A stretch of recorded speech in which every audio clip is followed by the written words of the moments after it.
Hey, what's up guys, Rep here. So today we're going to once again talk about Palworld, a game that with a lot of success has also come some controversy. And what began is basically some Pokemon fans doing their best to defend Nintendo from competition has evolved into something much bigger. Basically now every single deranged Twitter user is trying to attack Palworld as if this game has ruined their lives. I am officially diagnosing them with PDS. Palworld derangement syndrome, because that's the level of hate that they're directing towards this game, going as far as making up accusations against this game and its developers, and even admitting that they're making up evidence in the process, as we'll see today. Now, just like the coffin of Andy and Lele in Hogwarts Legacy, despite the screeching on Twitter, gamers like Palworld, and it's reflected in the numbers. They have now sold over 7 million copies in only 5 days. Now, throughout this process, we've seen a lot of claims made against Palworld and its developers. It started off with claims that they were using AI to make this game, which of course was a problem because their only bit of evidence was that the developer had mentioned AI in a few tweets. Turns out that's not enough evidence to accuse them of using AI to make the game. And then people shifted to a different narrative, that Palworld was stealing assets from Pokemon and using side-by-side comparisons like this, which are absolutely ridiculous because in order for this to be true, you basically have to say that Nintendo owns the rights and likeness of real-life sheep. These are the kind of people who would walk into a zoo and look at all the animals and say, wow, this is giving off such Nintendo vibes in here. It's absolutely ridiculous. Now, what you're looking at here is a thread that a lot of people have been talking about. We haven't covered it yet on this channel, but a lot of people have been looking at this thread and using it as the smoking gun that proves, without any shadow of a doubt, that Palworld is stealing assets from Pokemon. You can see there's a couple of videos coming from this Twitter account, and this Bio Frog person is someone we're going to return to in just a moment. But you can see the amount of support this thread has. 25,000 likes, nearly 10 million views. A lot of people were waving this around like this proves without any doubt that Palworld is stealing, one-for-one stealing from Pokemon. Now, a lot of people started to question these claims, and they went through the videos and pointed out that there are differences, many differences between these different assets. And eventually, this leads us back to this account where the media was coming from, this Bio Frog person who literally created their account only days ago, and yet somehow this is the trusted tool that is being used to demonstrate, allegedly, that a company is committing plagiarism and stealing assets. Very weird stuff. But to the shock of probably nobody, as it turns out, those threads were manufactured.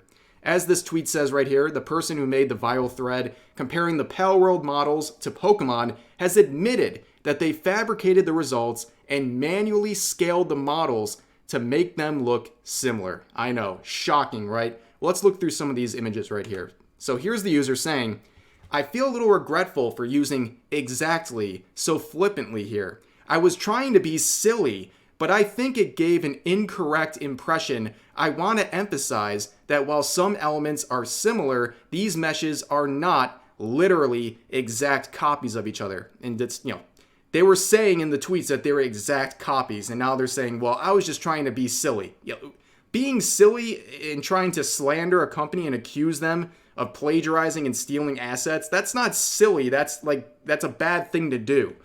But they continue on saying, I'm so interested in your perspective. Is there like some common sense test to show that this isn't an accident? I have been counting polygons, but that feels so easy to cover for. Like I could just press a button in Blender and the meshes would be completely different. My God, there's nothing to say about that. But you're probably wondering, why would somebody go through all of this trouble to basically slander the name of Palworld? Like, what's their motivation? Well, we have it.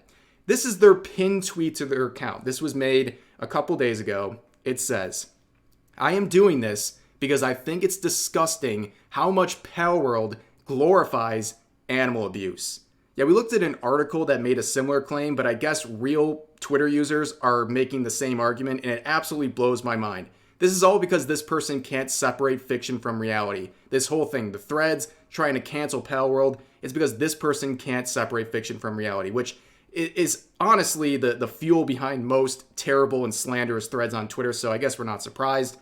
But they would go on to address people calling them out and they would say this: I did scale the models uniformly, and I did apologize for being imprecise. I will never apologize for apologizing. People should apologize more. Sorry if that rubs you the wrong way. Yeah, they're trying to act like they're on the moral high ground here and say like, oh, I'm bold for apologizing. You basically made a very concerted effort to try to make this image that Palworld was stealing assets from Pokemon, and you went incredible lengths to do so. And also, some of the tweets that are your supposed evidence are still up. So you're not sorry about anything, and now you're trying to wag your finger like you're morally superior about this whole apology stint. It's absolutely ridiculous. But moving on, there was more disingenuous efforts by Twitter users to hurt this game. I have this quote here because the original tweet has since been deleted, so this is the only real record of it left. But this user decided to make a review of Palworld on Steam. Let's give it a quick read. It says, I can in good conscience recommend this game knowing that the developer is so supportive of the usage of AI generation in the writing and art design of any game. I hadn't known this when I purchased the game, and it's far too late for me to get a refund now. It's really a shame because I don't think it's a bad game in concept. I've had fun with it with friends, and I'll play my money's worth, but it's beyond disappointing as someone who loves and values artists, and had I known the extent of everything, I wouldn't have bought it. It's hardly as good or as fun as people are making it up to be. The experience is far from being one of a kind. You aren't missing anything if you opt out of this game. Go watch someone else play it on YouTube or Twitch, get a good laugh, and that's legitimately all there is to this game. It's really just a generic survival crafting game. It never tried to be unique, and it isn't. I take no issue with the game looking bad or having guns or being ridiculous overall. It's the blatant plagiarism that rubs me the wrong way here. It just doesn't feel right at the end of the day. All I can really do is hope that, knowing the developers are shameless sellouts, an actual competent and creative company will just buy Palworld and do something actually wonderful with it, curing it of all the poison that's in its origins. Sir, this is a Wendy's. This is a game review. What are you doing? You just went on a soapbox and talked about nothing to do with the actual gameplay. And as this user points out, this is review bombing. This post should be removed. And it is the definition of slacktivism. You're trying to own this game by admitting that you purchased it, and now you're trying to get your money's worth out of it, and you're going ahead and accusing them of plagiarism in one sentence, while also saying the only evidence here is that the developer is supportive of the usage of AI. Absolutely crazy stuff, but it's not very surprising. And as it turns out, it's not just random Twitter users who are doing things like this. It's also gaming journalists, because gaming journalists have to do everything in their power to remind us of how stupid they are. So let's see this headline here. It says, playing Palworld gives off the impression of playing a product designed to be sold rather than to be played. You will feel like a mark, and you'll be right. Ladies and gentlemen, let's remind ourselves that Palworld, this game that's supposedly some cash grab, is $27, which is less than half of the typical title you'll see sold nowadays. Okay? And it has 0 microtransactions. That is something that is rampant in other games, but Palworld is only $27 and has no microtransactions. They are not some ghoulish sellout that is trying to squeeze out every penny. They're offering a pretty cheap product for what you're getting out of it. And you ask yourself, well, why do they have such bias towards Pokemon? Here's the author. Notice anything? The Pokemon banner on their account, the fact that they have Pokemon in their bio.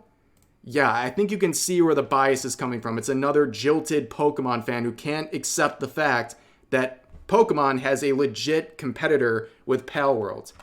And as it turns out, it's not just the gaming journalists. It's also Western developers who are very upset about Palworld's success and going as far to make some pretty ridiculous claims about the developers of Palworld. So this tweet says, the Naughty Dog developer says that making a game is hard, so Palworld is cheating somehow. Another developer seems to support him. Disgraceful. At least wait for proof of this cheating before accusing them. So here's the exchange with the developer saying, "My gut is telling me Palworld was made nefariously. I just have no proof. Just dev intuition." Where this user says, "It does feel like that, doesn't it?" Where he replies, "Making a game is just so difficult. They're cheating somehow. I just can't pinpoint how." Yeah, I guess we can play that game too. I guess all the things you're making are cheating too. I don't have proof, but I can just say that, right? It's such a weird thing to see these Western developers so upset about Palworld, because Palworld is providing gamers with the content that they want for a reasonable price. While these people ironically work for companies that make decisions gamers don't want, like microtransactions, to maximize their profits. You know, this is the same thing that happened when Elden Ring blew up. A bunch of Ubisoft developers were calling it trash, and it's happening again with Palworld. It's all just jealousy. But moving on, a little bit of an update to something we pointed out another time. There was a very popular Palworld Pokemon mod that was going out, and you can see 45,000 likes on this tweet, and a lot of people were checking out this mod, which basically swapped out the Palworld characters for the Pokemon counterparts, okay? Well, it's already been taken down by Nintendo. They were not playing around, and as it turns out, even videos covering this situation have been taken down as well. As you can see, this Asmongold clip was taken down for showing off this mod. And speaking of Asmongold, a lot of people have been canceling him today for his takes on Palworld, and honestly, I think it's pretty disingenuous how people are approaching this clip. Let's give it a listen. Just generally has been much more positive about some of the benefits of AI rather than what is the normal sentiment amongst artists and you know, I guess general Twitter population, which is that, you know, AI is bad and it takes jobs from people. Well, AI and the sentiment from artists opinions don't matter. It just doesn't matter, because what matters is the opinion of the people that are buying the product. Like, it doesn't, like, your opinion on it, like, just because you do it doesn't, like, nobody cares. Like, it's not relevant. It's like whenever one of these, like, you know, really well-respected and really respectable directors talks about how bad Marvel is. Shut up, old man. Shut up. I like watching the Thor movie. It was cool. Now, if you saw the entire video and not just this clip, you would probably understand what he's saying a bit better. A lot of people are claiming that Asmongold is essentially saying that the opinion and concerns of artists don't matter, generally speaking, when he's saying that their opinion on Palworld isn't that valuable, because clearly, no matter how much they complain about Palworld or claim it uses AI or stolen assets, it's not affecting who's buying the game because it's selling at record rates. It's clearly not having an impact on the regular gamer who's going out and purchasing this. We talked about this in my previous video about Palworld. A lot of gamers don't care about things like AI being in their game as long as it's entertaining. Now, you might have a problem with that, and that's totally valid, but that's just the reality of the situation. A lot of people do not care about how their game is made as long as it's entertaining, and that's just the reality. It might be a harsh reality, but it just is. And no matter how many artists and other people complain about different elements of Palworld or make up things about Palworld, it isn't having an impact because we're having record sales of Palworld. And if people were truly outraged, the sales wouldn't be this high. But anyways, I talked about more Palworld related issues in this video I uploaded to my alt channel. In case you guys don't know, I have an alt channel where I'm uploading some VODs as well as clips and additional videos that are not going to be featured on the main channel. So definitely check that out. I've been very active over there. So I'll put a link to this video in the pinned comment. So check it out. Make sure to sub. But yeah, that's going to do it for this video. I know there was a lot of different topics today. So as always, feel free to share all of your thoughts in the comment section down below. Hope you guys enjoyed the video, and I'll see you next time.